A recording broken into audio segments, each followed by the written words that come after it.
what are some unspoken signals that you can give to other people? Not words, unspoken signals. Opie. Rolling your eyes. Do we have any professional eye rollers in here? Yeah, just probably should ask parents, right? Okay, what else? Faith, you said one. You did one. Or were you just telling me to be quiet? You were just telling me to be quiet, weren't you? Oh, I got up here and I started talking and Faith goes, and the rest of her row went, thank you. Yeah, okay, so this is another one. Okay. Now, some people may interpret this as, kiss me right here, which is always awkward. I hate it when I get that one wrong. Okay. Emma? Big eyes. Big eyes. Oh, you give them like the tangled eyes? What's her name? Rapunzel? That girl has gigantic eyes. Have you ever noticed that? If you saw a person with Rapunzel's eyes on the street, you'd just be like, it would be impossible not to stare, which would be terrible because she would stare back at you with those giant eyes. It would get bad. Okay, what are some other unspoken ones? Thumbs up. Right? Or it could mean like good job, or I just smashed my hand with a hammer. Okay. Grace. The what? Nose tapping. Okay, so what does it mean? Oh, Prim does that a lot. He'll be like, okay. Or it could mean like, I want you to put the earring right here. Okay. I guess it wouldn't be an earring. I guess it would be a nose ring if it goes right there. It's okay, I'm right. Okay, last one. Oh, this, which traditionally meant off with his head. But now it just means something a little less violent and gruesome, okay? So there are all kinds of signals that we can give that are nonverbal that we just kind of hope people catch on to. You named, one of my favorites is the wink, which can be grossly misunderstood. You're just like, hey, how's it going? And suddenly the person gets Rapunzel eyes and turns and walks away. You're like, no, sorry, I had it. Sorry. Okay, or when you catch on, like, oh, I got you. Okay. Yeah. Or it can mean, how are you doing? Right? Where's crossing your arms, which, a counselor will tell you, oh, you're closed off. No, I'm cold. This is how I walk around because I'm cold, right? Let's see, what else did I have here on my, you said eye roll, a smile. Okay. A wave. Okay. All of a sudden, the Uber pulls up and you're like, oh, no, sorry, Now, sometimes unspoken signals are great. I can't tell you how wonderful it is when my wife and I are at dinner or at our house or whatever, and something happens and like we have an opinion about it or we have a thought of it, and I just like look over and I can tell there's something in the eyes where I know that we agree. And it's totally unspoken and it's awesome because it means, we got them. Okay, we have ESPN, right? We get it, okay? That is wonderful. So sometimes it can be great. It can be terrible when an unspoken signal gets misinterpreted. Like, dude, I thought when you sent me that Chuck Norris meme, it meant we were going to go work out. I waited for you at the gym for 11 hours. Right? Terrible. We don't want to get, or when, you're waving at someone, because there's an oncoming bus, and they just wave back. Terrible. When the unspoken signals get misinterpreted, it's awful. It's like, so there are some things that should absolutely be spoken. They should absolutely, like, no. This should not be something where it's like, oh, I'm sure they know what I mean, right? Telling your wife or your husband that you love them. This should not be something that's like, what, I said it on our wedding day. If something changes, I'll let you know. No. You should say I love you to the people that you love. You should let them know it's important. So there are some things that should absolutely not go unspoken, and, things can get really misunderstood. And so Paul, and what we're going to look at tonight, Paul has been writing writing a letter. Paul's a guy in the Bible, and he wrote a bunch of letters to people in different cities, and he wrote this letter to a group of people in a city called Corinth. Corinth was a big deal. Corinth was a major trading outlet. It was a big city. It would be like LA or New York. Okay, so Corinth is a big deal, and he's writing to the people who believe in Jesus and who would call themselves Christians in the city of Corinth. And what he's telling them, what he's about to tell them is, there are some things that should not go unspoken. There are some things that if you are going to call yourself a Christian, and this is where it comes to us too, if today we are going to call ourselves Christians, these things should not go unspoken. Now, if you're here tonight and you're not a Christian, first of all, I'm super glad you're here. You absolutely belong here. You're welcome. This is not some secret club. We are not looking at you or going to do anything stranger than sing together. But I'm glad you're here. But maybe one of the things that you've noticed is, okay, so I don't really know what the difference is between someone who's a Christian and another person who's nice. Maybe you're like, I don't know what the difference is between a Christian and me, because I'm a good person, and we start to look at things that way. But what Paul is saying is, hey, for those of you that are Christians, there are some things that should not go unspoken. There are some things that you should not just assume people are going to get. There are some dots that you should not just assume people are going to connect and be like, oh, well, I understand what this means. That we need to be bold because there's something that God has called us to. And so he starts with this. Either way, Christ's love, what? You can participate. Christ's love, what?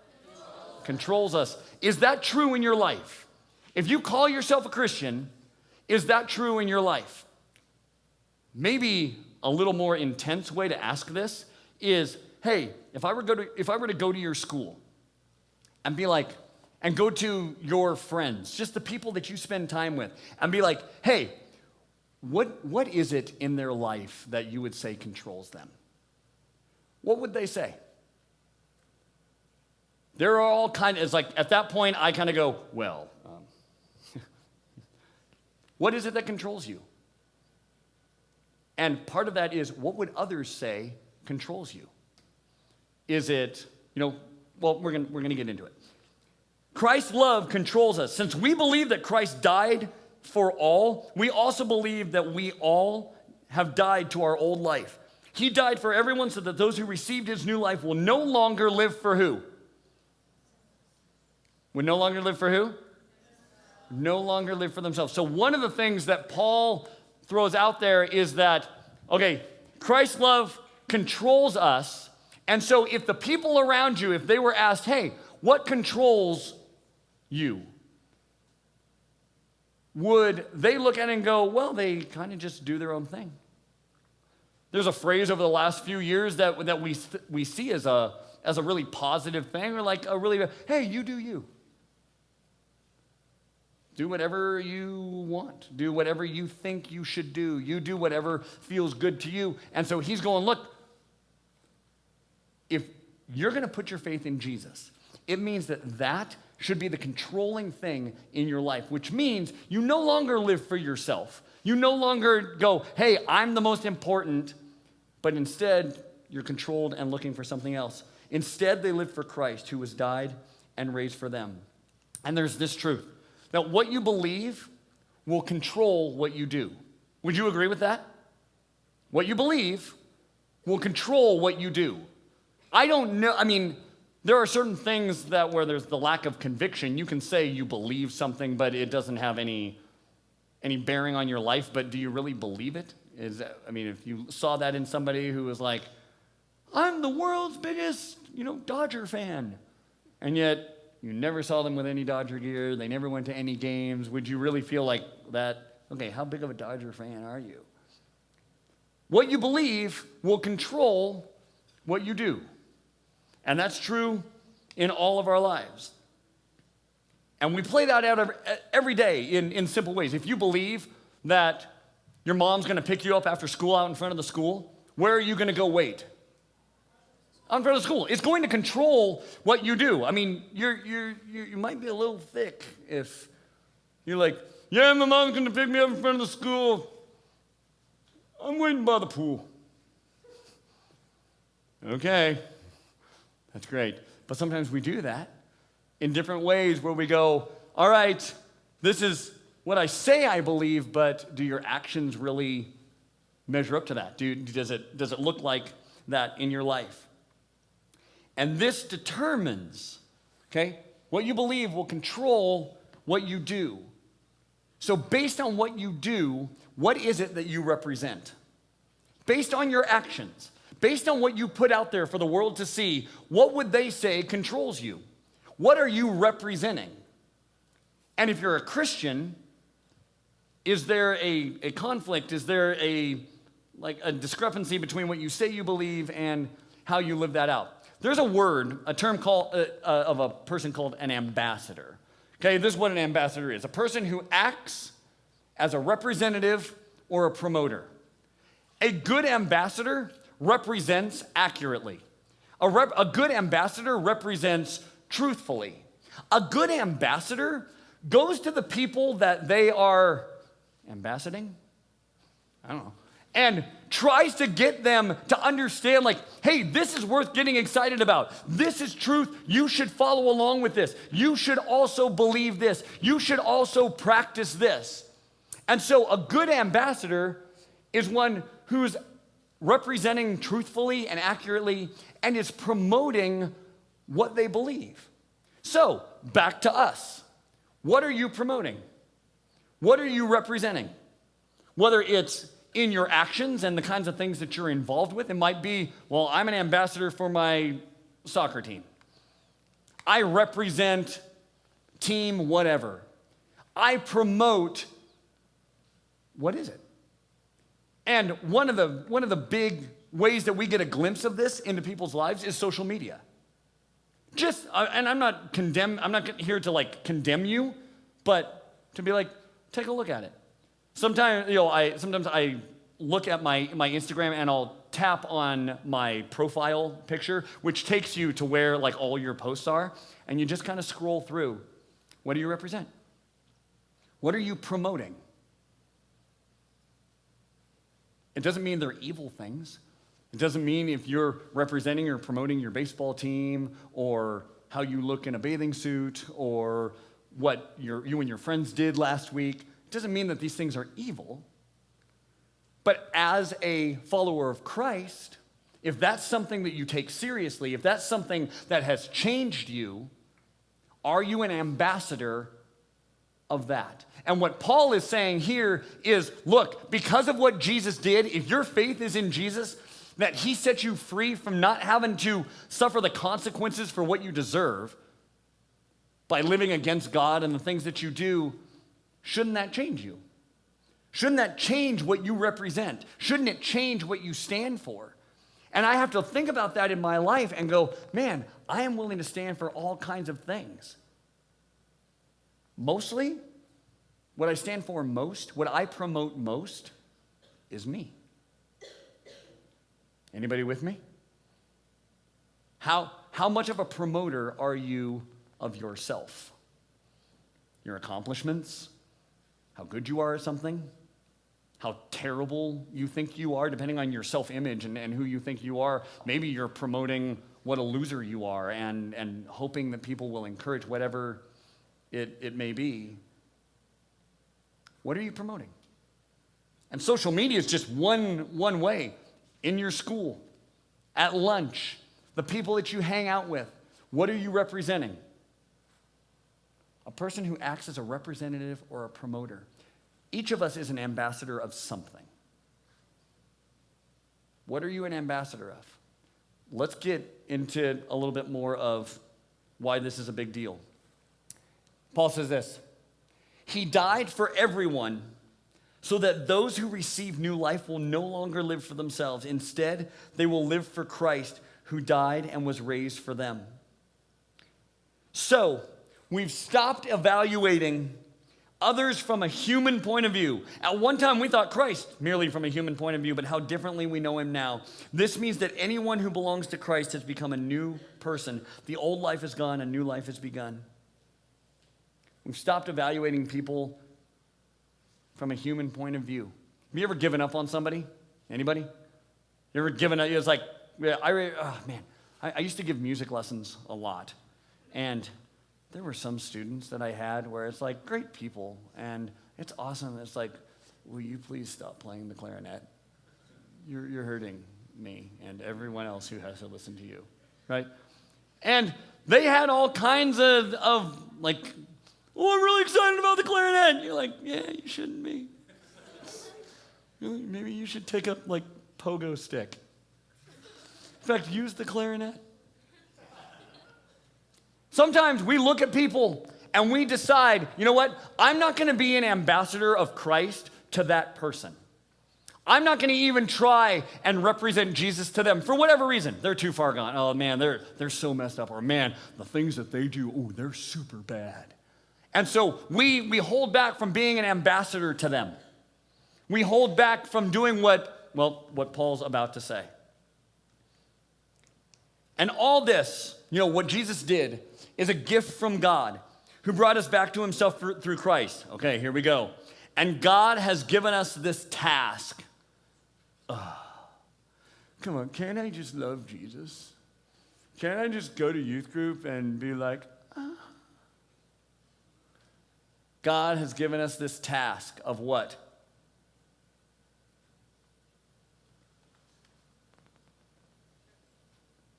God has given us this task of what?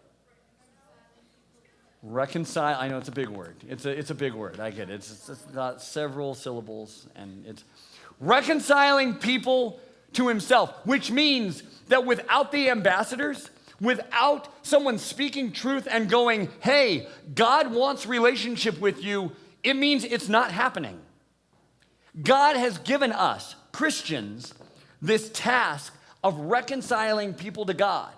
But if we've given up on people, if we've decided, it's too hard, or I don't feel like it, how are they hearing truth? How are they knowing the truth of God and that Jesus wants relationship with them? If we just kind of step back and be like, no, let's just play soccer. No, I'll just be in choir with you. I'm good. They need an ambassador. And if we call ourselves Christians, this is the task we've been given.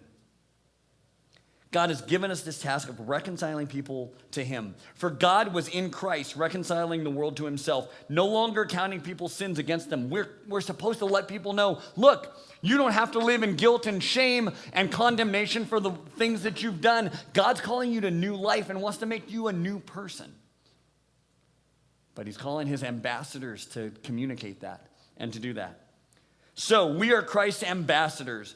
God is making his appeal through us. You guys realize that God doesn't have to use you. He chooses to use you. God could just do this all himself. But instead, he chooses to use you. He chooses to use me. Why? I'm not really sure. But it must be important. So here, he's going, God's making his appeal through us. And we speak for Christ when we plead what? Oh, I have to go to the next one. Sorry. We speak for Christ when we plead what?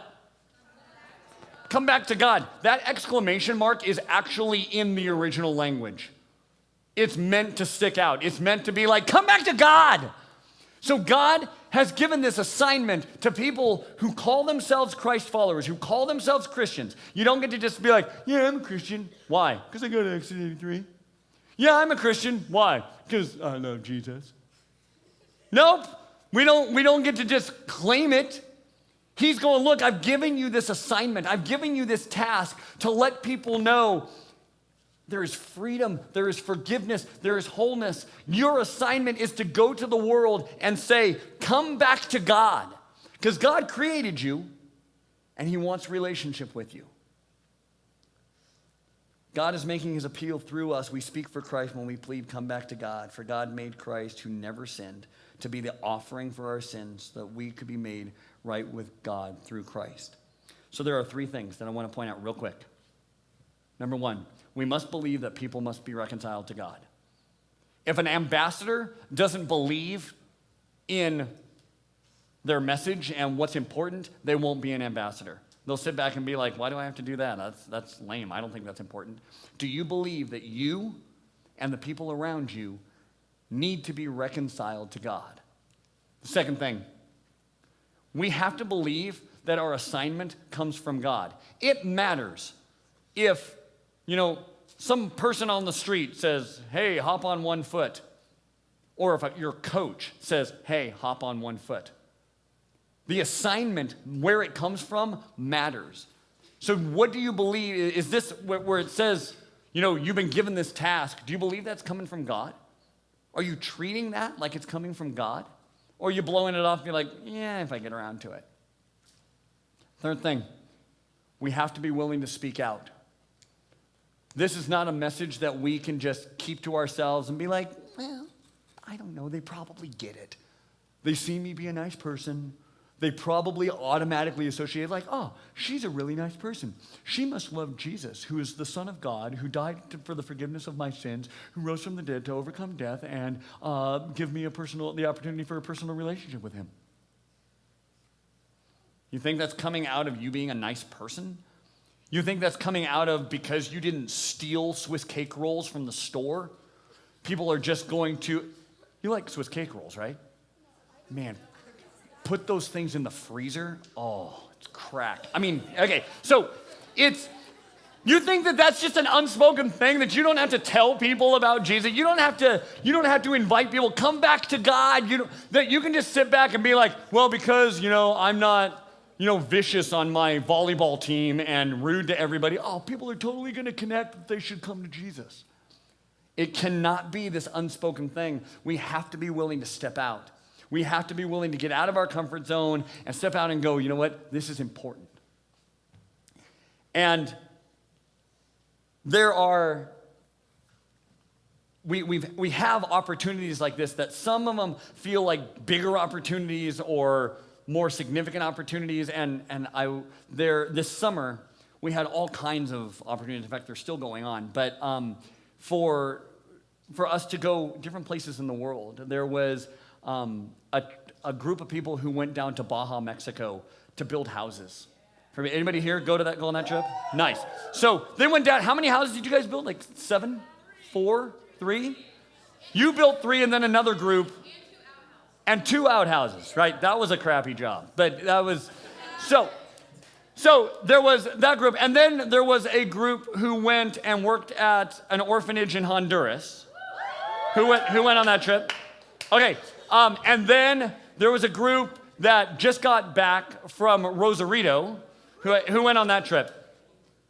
That's a less exuberant charge. They're all still tired, I think. They're still recovering from that.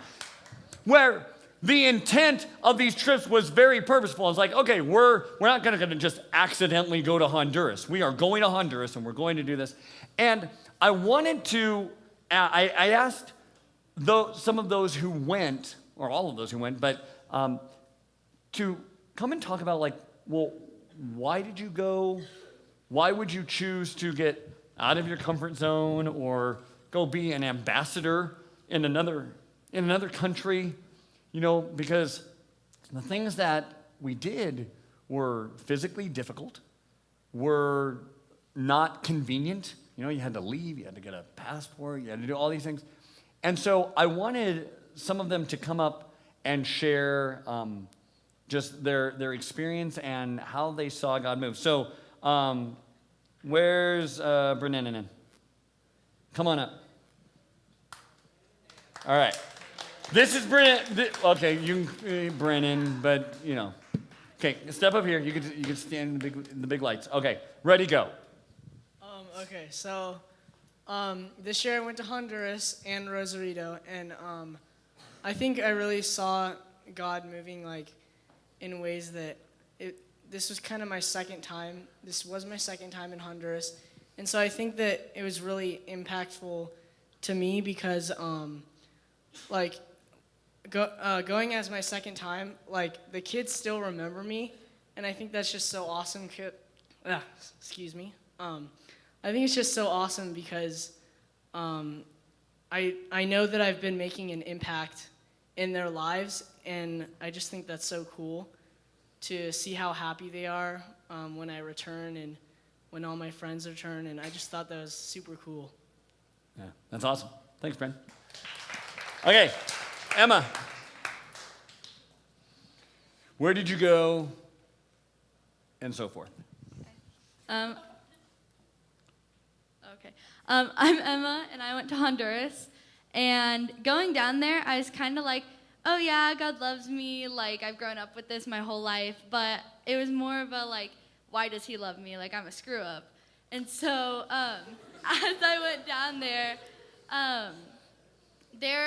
the head of the orphanage are David and Lydia, and the kids call them Poppy and Mommy. But as I was down there, we were in the dining hall one day, and Poppy was just going around handing out like little moon pies. Is that what they were called? Yeah. Like cakes stuff. And he knew every kid by name, and he hugged each and every one of them with so much love in his heart. And my Nana at the time pointed out, like, wow, that's how God feels about us. Like, he knows each of our names, and he knows how much, and he loves us each this, like, so much, and he loves us each the same. And so I didn't start thinking about it until that night, and I was like, wow, God really loves me. Like, if this human can know 500 kids' names, God can for sure know my name. So that was something cool that happened. Cool, thanks. Okay, Kayla. Where's Kayla? There she is. Even wearing her Emmanuel shirt. It's gas. Represent, it's gas. It's gas. Hi, my name is Kayla. I went to Honduras, and a lot of things that stand out to me is like when we came back, people asked me like, oh, what'd you do down there? And I told them like, oh, we played with kids, like we stayed at an orphanage and stuff. And they were like, oh, all you did was play with kids. And I was like, yeah, but playing with those kids was probably some of the best memories I've ever created. Like, I don't play soccer, but playing soccer with all those kids and how competitive it was so fun. And just to see how excited they were and just all the tienda trips and everything was really fun with them. And it's crazy to see, like, these kids are always happy with, like, what they have. And then, like, what we have, it really made me realize, like, I need to be more grateful for what I have. Cool. Thanks, Kayla. Okay, Gavin. Papas fritas. What's up? I'm Gavin. I went to Honduras, and something that was cool that stood out was so it was crazy. Like, I would always walk in the yards and everything, and be like, It's hard to stand up straight for a long time. You get tired. and I would always walk in the yards having like expectations, like, oh, I'm gonna do this, I'm gonna play soccer, I'm gonna go throw frisbee.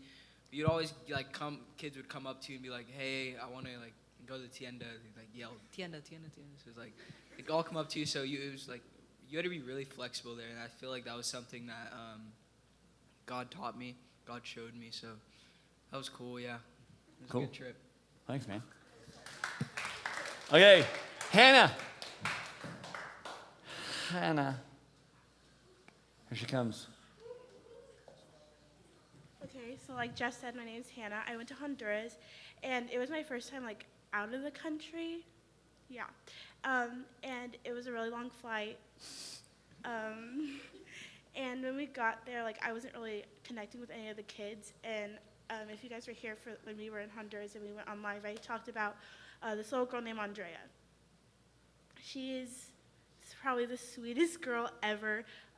Kayla, aren't you sponsoring Christopher, her brother? Okay, so yeah, Kayla's sponsoring her brother Christopher, and I decided to sponsor Andrea just because from like the night that we got there, she was just like, Hannah, come here, like I want to play with you, like let's go and let's play in the yard. And then every day since, that whole trip, she was just like super connected with me. Yeah. Cool. Thanks. Taya.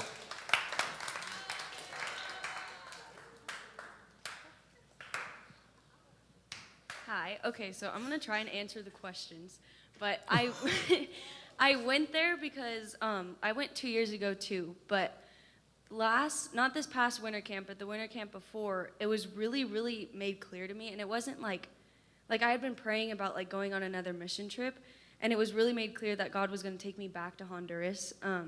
I was reading scripture like during one of the quiet times, and he like forget word for word, but it was like, I will take you back to that place. And I had been praying about like where I should go, and it was just crazy, and like there was no like questions about it. So that's why I went back, and I just felt like this was the time where God wanted me to go back. And it was really amazing. And something down there that like really impacted me was I just felt God like pushing me to serve, and like not in like I feel like here I'm so open to like serving in like the Exit 83 car wash, like all the stuff like that we do as a youth group, but God like kind of showed me how to serve in like the little things, and like playing soccer with a kid even when you're really tired, like that's serving, and like just like putting his heart out there, and that was really cool. So Cool. yeah. Thanks. Okay. All right. You know that unspoken communication that we were talking about earlier? There are people that are letting me know, it's like, I want to go. I'm assuming they don't mean, cut my head off. Come meet. No. So, Carter, you want to go? Carter is on his way. Here we go. It's all right. He got my nonverbal language. All right. So this year I went to Honduras, and I forget exactly. Is it my fifth time? It was my fifth time down in Honduras, and so I'd been there before. It's really hard not to go down with expectations when you've been there 4 other times. So it was very easy for me to go down there and know what I'm gonna do. And like, I'm just gonna be honest, while we were down there was no big surprises. There wasn't anything real dramatic that happened that really would like throw a wrench in my plans or whatever. But so I went down there, and we were there, and it was just a really great week. God really moved through me and showed me some things. And real quick, I'm gonna talk about the coming home part of it. Expectations of coming home, and one thing that God brought to my attention while I was down there is, how do I put this? Like their need and our need for God here in America. They do not need God more because they're in a third world country. It's really easy for me going down there to see them as, oh, they're the poor people that I'm gonna go show God to, and us Americans, since we have money, we've got all of it, we're okay. So I need to be an ambassador. I need to go down to a third world country. And something that God was really showing me while I was down there is the need for me to be an ambassador here. And so coming back, it's not. You all go to even private schools, but we're all in high schools. And we see the need and the brokenness in all the kids and people in our schools and in our lives. And so God really brought that to my attention while I was down there. And He got me thinking about coming back. And, you got the camp high while you're at winter camp or summer camp. Then when you come down, it like fizzles out. And God really put on my heart to really keep that fire. He got me all pumped up for Honduras, and I was pumped up while I was down there.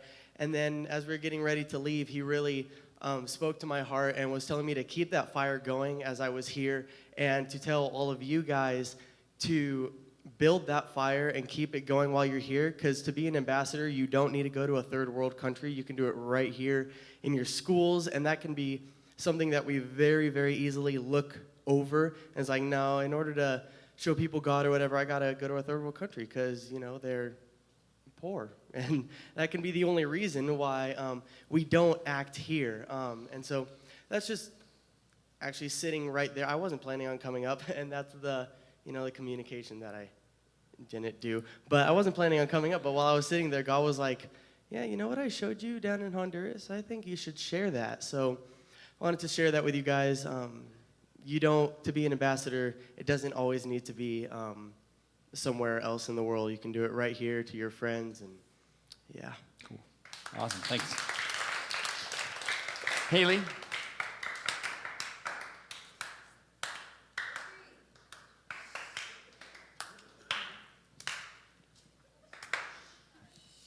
So, that was loud. This year I went to Baja for the third time to go build houses with Baja Christian Ministries. I've been to Honduras a couple times before that, and then Kenya, but that's besides the point. So this year when I went down to Mexico, like Carter said, like I kind of knew what I was expecting. I was like, yeah, like we're gonna build some houses, like we're gonna have like some really long days, and I mean a few people will get sick, but that's like usually what happens. And like nothing, like God didn't really like move in like some big way, like super apparent, but it was more of just like him being like, it's not about you, like it's about me. Like you don't have to take pictures with minority children to like show everyone that like you're cool and you went on a mission trip. Like it's like that's not what it's about. It's about God. Like it's about showing like his love, like not like super in everyone's face, like kind of like that. So that was just like one of the things that I learned on it, and I learned that like even just like connecting with people on like your team can be like a way to like show like God's love and everything. It doesn't like, I don't know. It was really cool. It was a really great experience. It wasn't like other ones I had had. So it was really awesome, and I met a lot of awesome people. And the last point that I want to say, it was like one of the things that like has always like got me like shook, like going to different countries, is like it's the same, like God's the same God like there as he is like in America. Like I was like it's like super dumb and just like not like people are like, oh, why would you think that? But it's like you go down there and like you see how like happy like other people are, and you're like, wow, that's like the same God that like I like serve, like they're serving too, and like he can like move in like so many different ways. So that was just cool. Cool. Thank you. So, as you know, each of them shared, and I mean, that's a representation of things that God did. Certainly everybody that went, and I love the point that many of them made in terms of it doesn't always have to be this big, earth-shattering, like, wow, that was nothing like I ever anticipated. Sometimes God works that way. Sometimes he doesn't. Sometimes it's that, the Bible talks about, God's whisper, and there are times that it's very quiet and there's a peace beyond our understanding, or there's a hope, or there's a joy, whatever it is. And the truth is this, and Carter talked about it, the call to be an ambassador is a call on a Christian's life every single day. There are some people who choose not to put their faith in Jesus because the Christians around them don't seem to be putting their faith in Jesus. They aren't ambassadors of Christ. They're ambassadors of all the same things that they're ambassadors of.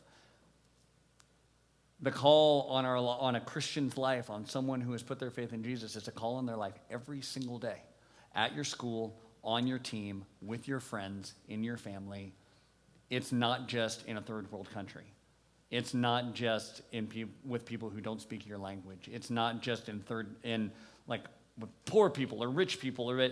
It's a call on our lives every single day. And so as we go to our detour groups, that's what we're going to talk, and I want to encourage you in our groups. It's not about having to be the loudest or talk nonstop, but that you'd be willing to share what God puts on your heart in terms of what does this mean in your life to be an ambassador?